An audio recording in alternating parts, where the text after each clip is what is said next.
Hello friends, so today's video is going to be a list of some DNFs and an unhaul, specifically only one DNF and then some books that I have taken in. There was only actually one book that I DNF'd this last season, which is great. Obviously June only just started, so hopefully there's no DNFs for the rest of the month, but as of right now, I've only had a DNF one, which is really exciting. And the one I DNF would be Anthropocene Reviewed.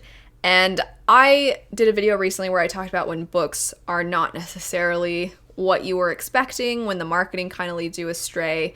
And I'll have that video linked if you're interested in watching it. But this book would be an example of that. So Anthropocene, and it tells you in the description of the book, stands for or means it's the current geological age in which humans live in. And so I was thinking that it was going to have more to do with how humans impact the planet or how we interact with the planet, how things that we do have an effect. And I thought it was going to be more centered around that. I knew that it was based on his podcast. John Green is the author.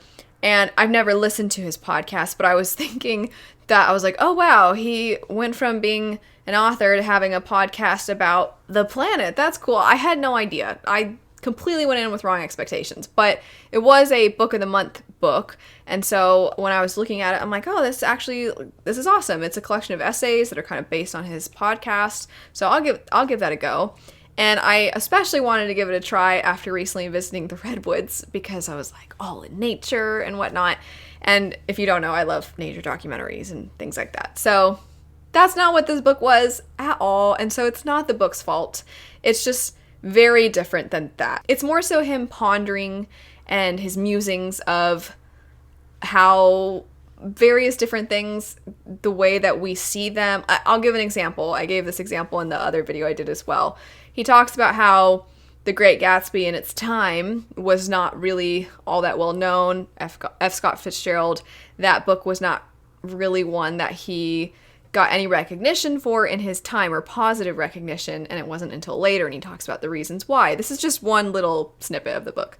And he talks about how looking at it from a modern lens is different from at that time, and all this stuff, and then I'm like, oh, this is not what I was expecting. He has a part where he talks about how his son can still just have this great imagination and appreciation for the little things and how you start to lose that as you get older. And then throughout the book, he gives a star rating to all these different aspects of life. And I was like, that's nice. That's not what I was wanting, though. So it's good that the only DNF I had was not because I thought, oh, what garbage, but rather just wasn't what I was looking for. So that one, Overlap, Venn diagram, is a DNF, and I took it in. The rest of these I just took in, and this is one of the few times that a lot of the books I took in I didn't take in because I didn't like them. A fair amount of them is because I'm upgrading. So that's true of the first 6. It's 2 different trilogies. One that's kind of sort of a quartet / trilogy. That would be the Legend series by Marie Lu, and then also the Scythe, Arc of the Scythe series by Neil Shusterman. So both of these, I had the regular versions that had come out. With Legend, I had the paperbacks, and then Scythe, I had the standard hardbacks. But there are these special editions that I have purchased that should be shipping this month, and I'm so excited. Oh my gosh. So they should be shipping very soon. And so I was like, I already have a lot of books. And also just my local bookstores are great. And I figure that'll be so fun for somebody that goes into the bookstore and they just find like, oh look, it's the whole series for both of these series. So took them into my bookstore. I hope somebody finds them and they love them, because I did enjoy both of these series. They're a lot of fun. The next book, I can say a similar thing where I decided to upgrade. So at my local bookstore, I found a paperback. Sorry, I have an itch on my foot. Very professional. Anyway, at my local bookstore, I found a paperback copy of A Deal with the Elf King. And I read it and I was like, oh, that was fun. It's a standalone story. There are other books in this world, but they're all standalones. So I read this first one and I thought it was cute. It's like a fun, fluffy fantasy romance that, like, there's a hint of steam, but it's not a game of fate, which if you've seen me talk about that book, you know. But anyway, it was fun. It was cute. This girl goes to the elf land elven land, and the guy seems like all moody, and it's kind of the sunshine. What is that trope? The grumpy, grump and sunshine or something like that. One of them is moody and the other one is sweet and happy, and they're sort of kind of enemies, and then maybe lovers, except for obviously, of course they are.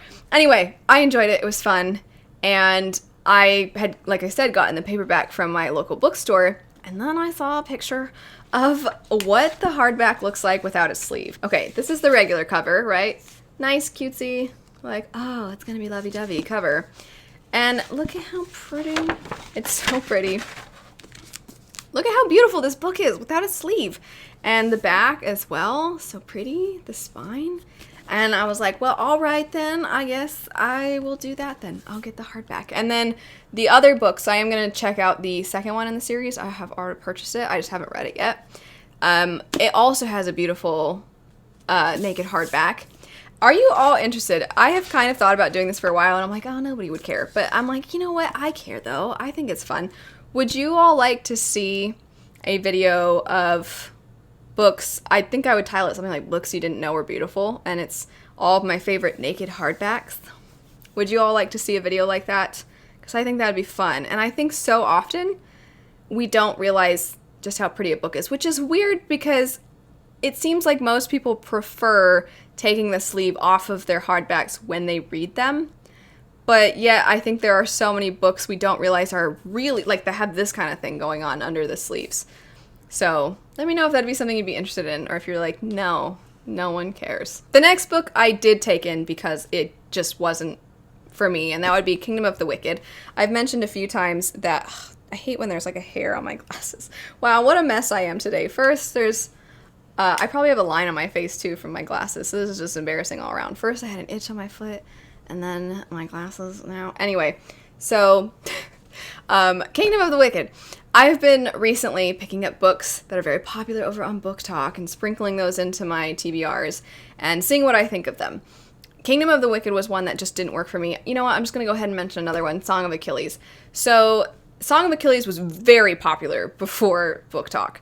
Incredibly popular. I am kind of astounded. I think it has close to 800,000 ratings, and I'm confused. It has a fantastic average rating, and I get why. The writing is very beautiful. I think a lot of people are really fascinated by Greek mythology, and they like these retellings and whatnot, so I understand. I'm just confused as to why this particular story has hit such popularity when there are a lot of other retellings of, maybe not necessarily always Greek, but just in general mythologies. And they don't hit nearly that success either in average rating or the amount of ratings. But anyway, that's neither here nor there. These are both incredibly popular books over on Book Talk and / elsewhere. And neither of them really worked for me. I have done some wrap-ups recently discussing a little bit more as to why.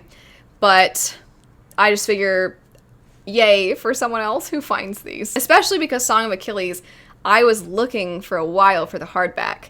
And I kept finding only the paperback, and I was like, I want the hardback, because I had a hardback of Circe, because a while back around the holidays, Barnes & Noble did a half-off all hardback sale, and I got Circe, and then I was like, I like when things match, and I wanted Song of Achilles to match, and I got it, and then I didn't like it, so now someone else can find the hardback. Yay for them. And then last, I did take in A Game of Fate. I did find A Game of Fate at a local bookstore, and it did give me quite a few laughs. And I did actually consider reading more in that series because I found it really funny. But I don't know. There's just so many books out there, and this one, I did enjoy it because it was funny to me. But I'm not really looking. It's very, very, very smutty. And I'm not really looking for that level of steam. Like, I want there to be more flavor than just spice. I'll put it that way. I like when my salsa is tasty and spicy, not just spicy. So I don't know that it's necessarily for me. Better somebody else gets a copy that's used and therefore discounted. That's it for some books that I have taken in recently. Let me know if you've picked any of these up, what your thoughts were on them. Have you taken some books in? Are you interested in seeing a video about books that are pretty when they're naked? But anyway, I hope you all have a fantastic rest of your day. Thanks so much for watching, and I'll see you later. Bye.